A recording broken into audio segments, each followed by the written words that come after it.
नमस्कार दोस्तों, चलिए जानते हैं झारखंड की 25 बड़ी खबरों को केवल 10 मिनट में। लेकिन उससे पहले आप यह वीडियो कहां से देख रहे हैं हमें कमेंट में जरूर बताएं और वीडियो को लाइक करके चैनल को सब्सक्राइब जरूर करें। झारखंड में 20 जून से शुरू होने वाली एसआईआर प्रक्रिया पर राजनीति तेज हो गई है। सत्ताधारी दल झामुमो और कांग्रेस ने भाजपा पर वोटर लिस्ट में गड़बड़ी करने और वोटर चोरी की साजिश रचने का गंभीर आरोप लगाया है। उनका कहना है कि वे झारखंड में बंगाल बिहार जैसी स्थिति नहीं बनने देंगे और किसी भी योग्य मतदाता का नाम वोटर लिस्ट से हटने नहीं देंगे। झारखंड की राजधानी रांची की ज्वेलरी दुकानों पर प्रधानमंत्री नरेंद्र मोदी की अपील का बड़ा असर दिख रहा है। दुकानदारों के अनुसार पीएम की बात मानकर लोगों ने सोने की खरीदारी करीब 25% कम कर दी है। इसके बावजूद ज्वेलर्स देश हित में इस फैसले का समर्थन कर रहे हैं। अब लोग सोने को छोड़कर चांदी और डायमंड के गहने खरीदना ज्यादा पसंद कर रहे हैं। झारखंड के साहिबगंज जिले में नेताओं और प्रशासन की अनदेखी से परेशान होकर ग्रामीणों ने खुद ही मोर्चा संभाल लिया है। बोरियो प्रखंड के तेलो मांडी टोला के लोग सालों से खराब सड़क से जूझ रहे थे। आखिरकार उन्होंने आपस में 5 लाख रुपए जुटाए और खुद मेहनत करके लगभग 1 किलोमीटर लंबी कच्ची सड़क का निर्माण कार्य शुरू कर दिया है। झारखंड के रामगढ़ जिले में अपराध रोकने, कानून व्यवस्था बनाए रखने और संदिग्ध लोगों पर नजर रखने के लिए पतरातू पुलिस ने एक खास चेकिंग अभियान चलाया है। इस दौरान पुलिस ने मुख्य सड़कों और चौराहों पर बल तैनात कर आने जाने वाले वाहनों की कड़ी जांच की है। पुलिस का मुख्य उद्देश्य क्षेत्र में सुरक्षा व्यवस्था को मजबूत करना और अपराधियों पर लगाम लगाना है। झारखंड सरकार के गृह विभाग ने पुलिस महकमे में एक बड़ा प्रशासनिक फेरबदल करते हुए 201 डीएसपी अधिकारियों का तबादला किया है। इस फेरबदल में नए प्रमोट हुए और ट्रेनिंग ले रहे डीएसपी शामिल हैं। इन सभी अधिकारियों को रांची, धनबाद और बोकारो जैसे प्रमुख शहरों में नई जिम्मेदारी सौंपी गई है ताकि राज्य की कानून व्यवस्था को और मजबूत किया जा सके। झारखंड के चतरा जिले में भीषण गर्मी और हीट वेव का प्रकोप तेजी से बढ़ रहा है। यहां तापमान 42 डिग्री सेल्सियस तक पहुंचने से लोग बेहाल हैं। सदर अस्पताल में उल्टी, दस्त, डिहाइड्रेशन और बुखार से पीड़ित मरीजों, खासकर बच्चों और बुजुर्गों की भीड़ लगातार बढ़ रही है। मौसम विभाग ने चेतावनी दी है कि आने वाले दिनों में गर्मी और ज्यादा बढ़ सकती है। झारखंड में उपायुक्तों की लापरवाही के कारण बालू का बड़ा संकट खड़ा हो गया है। राज्य के केवल 3 जिलों के उपायुक्त ही इस मामले में सक्रिय दिखे, जबकि बाकी 7 जिलों में अफसरों के हस्ताक्षर न होने की वजह से बालू का खनन पूरी तरह अटक गया है। इस प्रशासनिक ढिलाई के कारण पूरे प्रदेश में बालू की भारी किल्लत हो गई है।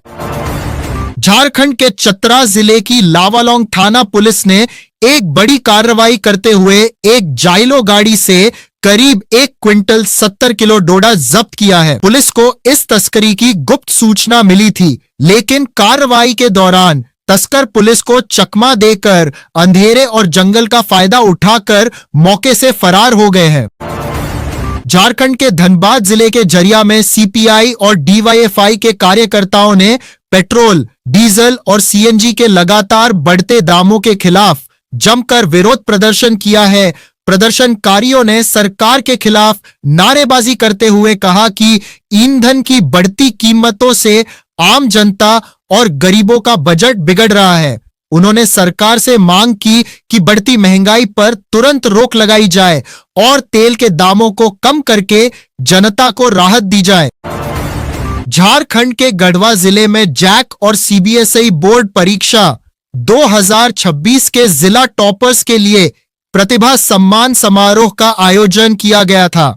उपायुक्त अनन्य मित्तल की अध्यक्षता में हुए इस कार्यक्रम में जिला प्रशासन ने एक बड़ा फैसला लिया है। इसके तहत जिला स्तर के टॉप 10 होनहार छात्र छात्राओं को प्रशासनिक और अन्य प्रतियोगी परीक्षाओं की तैयारी के लिए पतंजलि आईएएस एकेडमी के सहयोग से बिल्कुल मुफ्त कोचिंग दी जाएगी। झारखंड के जमशेदपुर में स्थित एमजीएम अस्पताल में 2 करोड़ रुपए की लागत से 10 बेड का नया डायलिसिस सेंटर खोला जाएगा। इस सुविधा के शुरू होने से अस्पताल में इलाज कराने आने वाले किडनी के मरीजों को जांच और डायलिसिस के लिए अब दूसरे अस्पतालों के चक्कर नहीं काटने पड़ेंगे। उन्हें अब एक ही छत के नीचे यह जीवन रक्षक इलाज बहुत ही आसानी से मिल सकेगा। झारखंड के पूर्व मंत्री मिथिलेश कुमार ठाकुर ने मुख्यमंत्री आवास में मुख्यमंत्री हेमंत सोरेन से मुलाकात की है। इस दौरान उन्होंने मुख्यमंत्री से गढ़वा और पलामू प्रमंडल में धान खरीद की समय सीमा बढ़ाने की मांग की है। साथ ही पूर्व मंत्री ने मुख्यमंत्री को वहां की स्थानीय और जनता के हित से जुड़ी अन्य समस्याओं के बारे में विस्तार से बताया और उनके जल्द समाधान का आग्रह किया है। झारखंड के पाकुड़ जिले में मुख्यमंत्री सारथी योजना के नाम पर गरीब छात्रों से लाखों रुपए की ठगी का एक बड़ा मामला सामने आया है। यहां JRS टेक्नोलॉजी नाम की संस्था पर आरोप है कि उसने छात्रों को नौकरी और विदेश में रोजगार दिलाने का झूठा झांसा देकर पैसे वसूल लिए और उन्हें सर्टिफिकेट भी नहीं दिया है। परेशान छात्रों ने अब उपायुक्त से मिलकर न्याय की गुहार लगाई है। झारखंड की राजधानी रांची में इलेक्ट्रिक वाहनों की बिक्री तो तेजी से बढ़ रही है, लेकिन चालकों को चार्जिंग के गंभीर संकट का सामना करना पड़ रहा है। शहर के आधे से ज्यादा चार्जिंग स्टेशन फिलहाल खराब पड़े हैं। इस वजह से वाहन मालिकों को गाड़ियां चार्ज करने में भारी परेशानी हो रही है और वे बुनियादी सुविधाओं की कमी से जूझ रहे हैं। झारखंड कांग्रेस और प्रोफेशनल कांग्रेस के कार्यकर्ताओं ने बढ़ती महंगाई और नीट पेपर लीक के खिलाफ रांची में जोरदार विरोध प्रदर्शन किया है। कांग्रेसियों ने राज्यपाल आवास के पास धरना देकर केंद्र सरकार पर निशाना साधा है। उन्होंने आरोप लगाया कि चुनाव खत्म होते ही जानबूझकर पेट्रोल, डीजल और जरूरी चीजों के दाम बढ़ा दिए गए हैं, जो आम जनता और युवाओं के भविष्य के साथ बड़ा खिलवाड़ है। झारखंड के हजारीबाग जिले को जाम से मुक्ति दिलाने के लिए एक बड़ी पहल की गई है। यहां भारत माता चौक से सिंदूर बाईपास 4 लेन तक की ओल्ड बाईपास सड़क का चौड़ीकरण और पुनर्निर्माण किया जाएगा। इस पूरी परियोजना पर 107 करोड़ रुपए की लागत आएगी, जिसका हाल ही में शिलान्यास किया गया है। इससे पूरे जिले की सूरत बदलेगी और यातायात आसान होगा।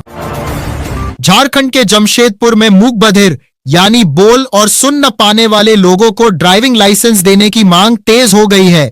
इसके लिए Purbi Singhbhum association of the deaf ने जिले के उपायुक्त को मुख्यमंत्री के नाम एक ज्ञापन सौंपा है। संस्था का कहना है कि मूक बधिरों को भी गाड़ी चलाने का अधिकार मिलना चाहिए ताकि वे आत्मनिर्भर बन सकें।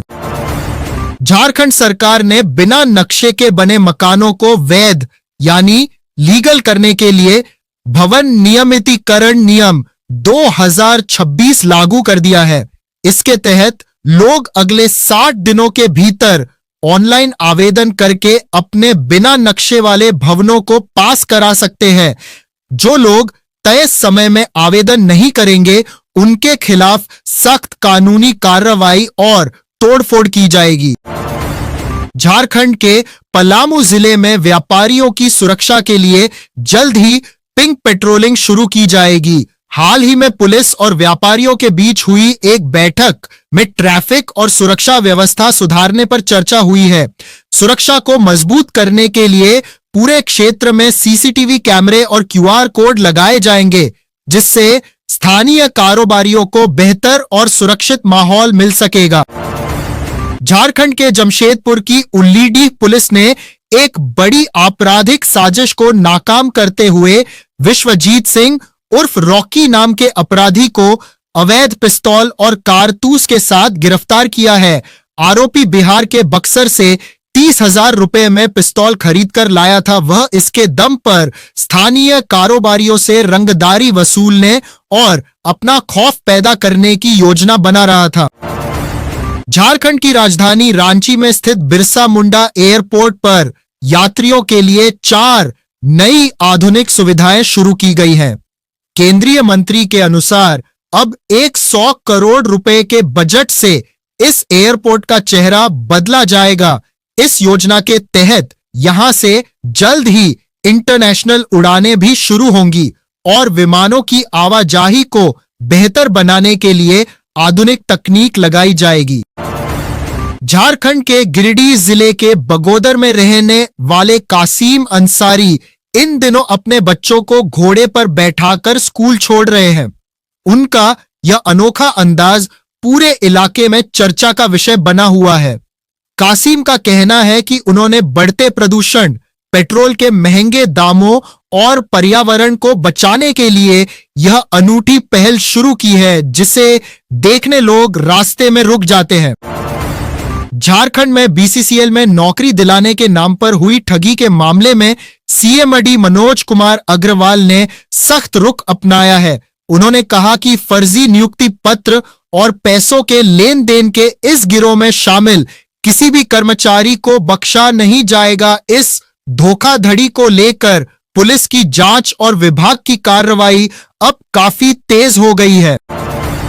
झारखंड की राजधानी रांची के लोग हर महीने 1 करोड़ रुपए का ट्रैफिक जुर्माना भर रहे हैं, फिर भी 180 करोड़ रुपए बकाया है। हद तो तब हो गई जब एक स्कूटी का 1,10,000 रुपए का चालान कटा है। अब रांची ट्रैफिक पुलिस बकाया वसूली के लिए सख्त अभियान चलाकर बड़े चालान वाले वाहनों को जब्त कर रही है और बिना भुगतान के गाड़ियों के कागजात अपडेट नहीं होंगे। झारखंड में साल 1999 और 2003 में बहाल हुए शिक्षकों के लिए अब जेटेट परीक्षा पास करना जरूरी कर दिया गया है, जिससे उनकी नौकरी पर खतरा मंडरा रहा है।